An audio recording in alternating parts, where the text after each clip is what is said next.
and welcome to Family Law Fridays presented by Florida Women's Law Group. My name is Jadlyn Fleischer, and I'm a legal intern at Florida Women's Law Group.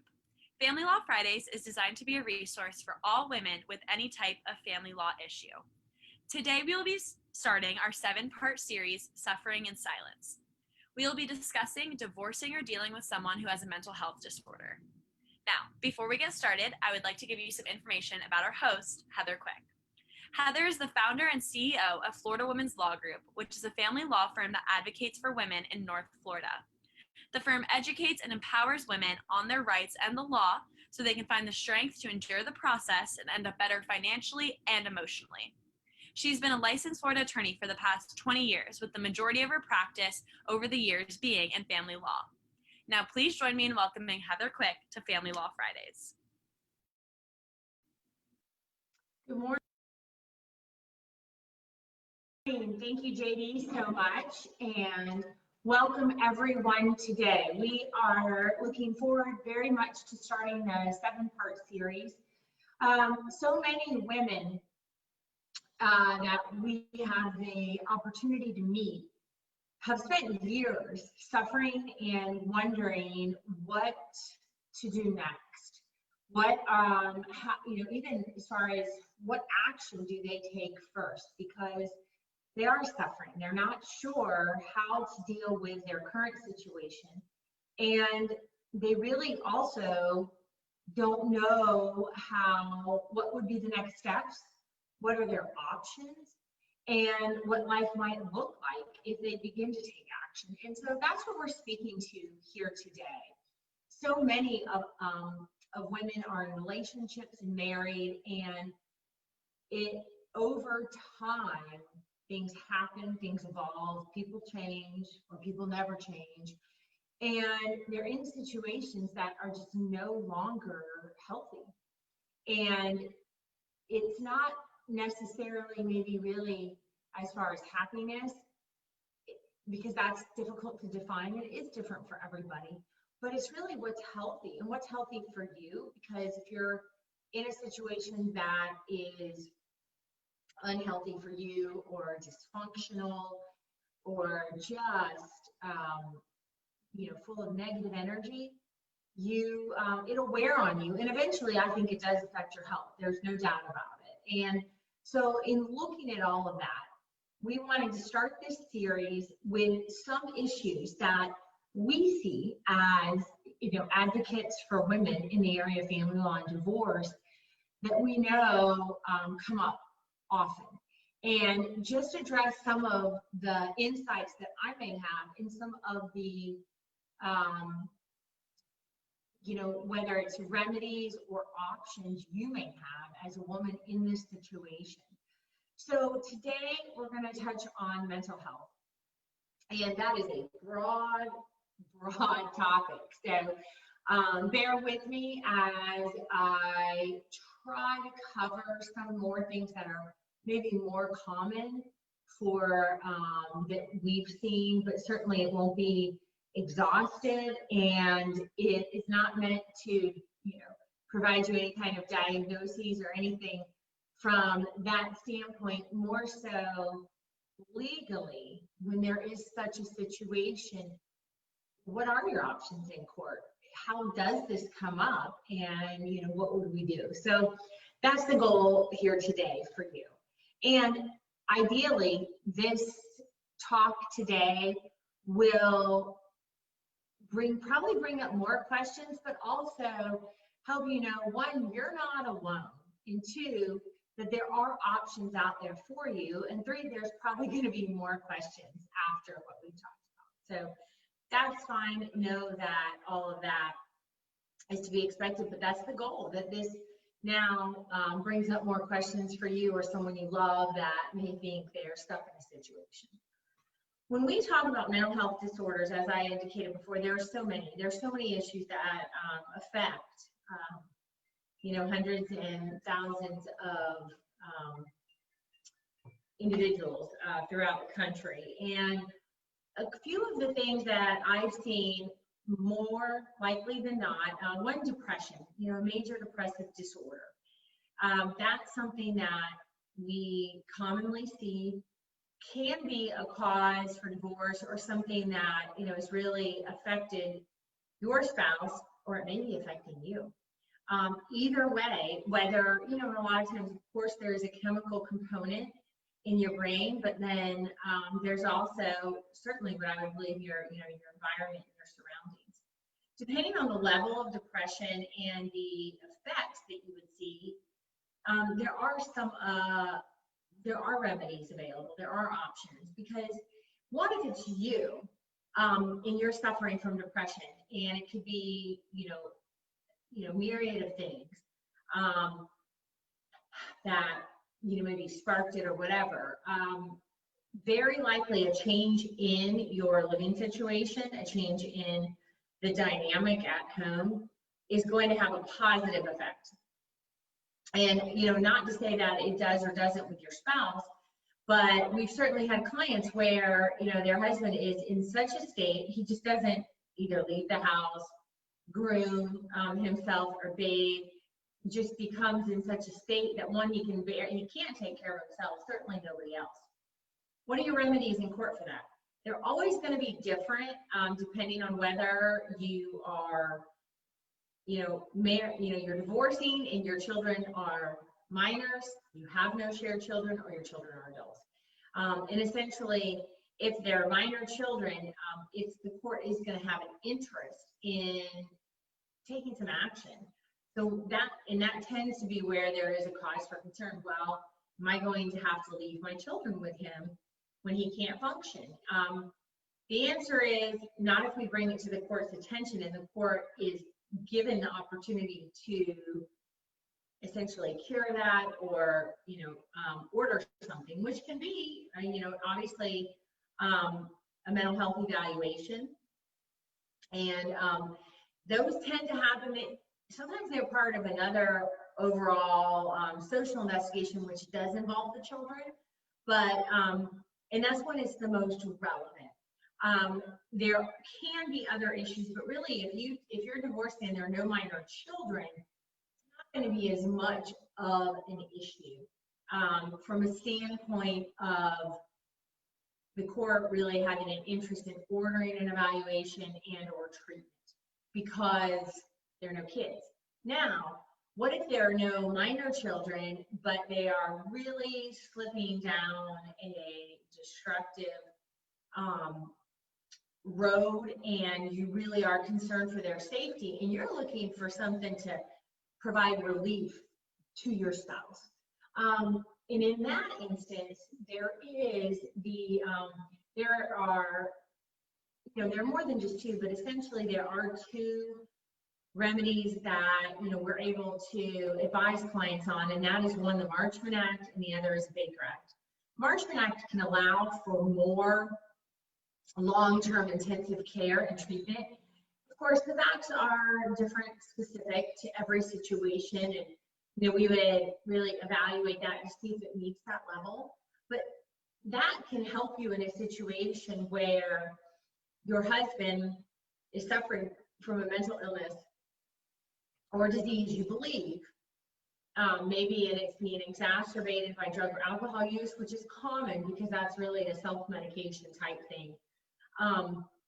That might be an avenue for you with which to potentially get them some help. And then, sometimes then it does result in divorce, but sometimes not. So that's one avenue for those types of things. We also I've seen probably one very severe schizophrenia, and that was very concerning, and certainly for the client, because he was so unpredictable and became very paranoid, very young, and it ended up as a tragic result. But those are things that, again, fact specific, a lot of paranoia, very erratic behavior, and it can be concerning when you're, again, dealing with children, because you're not sure how they're going to react if they have your children in their care. Are they going to see a police officer and then, enter into some kind of chase, believing that they are after them? Many times again, from a lay person's experience with this, what I've seen is there's paranoia, and it tends to be magnified sometimes, or that fear is on the government. And I don't know if that has, across the board, like, proves to be true. It's just what I've seen. And so I can relate that to the experiences that we've had, where then if there is some interaction with law enforcement, it can go really bad really quickly because of the chemical imbalance and the problems with the schizophrenia in their brain. And it can end up very dangerous. So that's one. And once again, is that a Baker Act situation? Is there something where you are asking for psychiatric intervention because there are small children, and maybe they, if their hallucinations and paranoia are to such a point that they believe the children are at risk, that is obviously very problematic and concerning. That if we bring it to the court's attention, then we're asking the court to make a decision on treatment, maybe supervision of the time sharing. So, those are two that we've seen. We've certainly seen bipolar disorders, and that one I have it's hard for me to understand that disease in particular, because I see so many varying examples and situations where they are medicated or they're not. Typically, they can be on medication for some time, and it can be very effective to help them stabilize, but there comes a point when then they feel so well that then they stop taking their medication, and then again, you'll see that self-medication. So many times, in my experience, I have seen situations for clients where it may present itself as, oh, there's alcoholism or alcohol and drug abuse, but that is really a symptom, and not to diminish or say that's not a problem, but it's really being used to alleviate this other pain and concern. And again, from just my perspective in the way these cases have presented themselves, it's a complex situation, and I think everyone most people understand that mental health is not an easy answer. There's still, I think there's better understanding and less negativity connotations on it now, but still, I see those presenting themselves in similar ways. And even for when we have clients, and it can be very difficult if we have a client who has, definitely a diagnosable disorder, to make sure that they are competent to understand what we're doing. But sometimes it's very problematic because they don't understand the course of action, or they want to change it frequently. And, we are trying to stay on track to help you achieve your goals, but then there's a lot of back and forth. Many times we work, with our clients, certainly, and their physicians, and we tell them, listen, we've got to have this as a team approach, because, as our clients, your mental health is extremely important to us, because one, we want to make sure that we are in agreement on where we're going, and that we are fulfilling our, of course, ethical responsibilities to you. So sometimes that can be very tricky, and I would imagine, and certainly on the other side as well. But it also, sometimes you as, the wife, mother, may be accused of substance abuse. And really what's going on is there's something deeper in there that does require you to get a better evaluation, understanding yourself and what's going on. We definitely encourage that, highly recommend that, because it will help you have some clarity on, maybe what is going on. It's easy to affix a label of alcohol, drug and alcohol abuse, or using that to excess, but generally that is being used to treat something. So even though this talk isn't on substance abuse, I do find them related when we're talking mental health, because I do think that it is an easy way to self-medicate. And, on both sides of the table, as your advocate, we certainly want to help you recognize if that is a problem or whatever the problem is. Because really, once you can acknowledge that there's something going on and you are seeking help, that's something we can really work with for the courts. If there's been some instances where maybe your husband's trying to keep the kids from you and they're saying, hey, you are not stable. There's a lot we can do if you're willing to address the issues. Now, allegations, unfortunately, sometimes those aren't true, and you're faced with those allegations, and we have to, even though it's on the defensive, really address those things. But we can, through testing and proving that either, hey, this is what's diagnosed and we're working towards it closely with the physician and therapist, or they've made this up. Either way, if your spouse is alleging that, or if you're concerned because the relationship isn't healthy right now, it's not in a good spot, and they're threatening you with that. And they're saying, hey, I'll take the kids because you've lost it. You're not right. You've got those issues, whether it's depression, bipolar, anxiety, and some bipolar, something where there's been a diagnosable event, or they think there is. Don't, I would just encourage you not to lose hope, and to really seek good medical care and advice and good legal representation, because we can address those things. And trust me, if that person loved you, they would be getting you help rather than using this against you and threatening you with these issues that you're facing. When I mentioned depression earlier, it did occur to me to touch on postpartum depression, because that is something I think that doesn't get as much, would you say,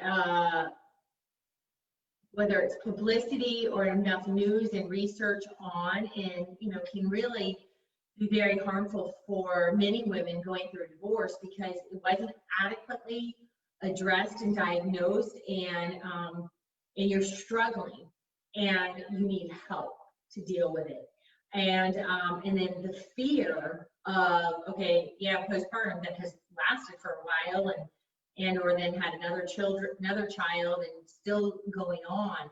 Of course, if you're not in a good relationship, your spouse, rather than getting you help, is using that against you to scare you, to keep you where you are.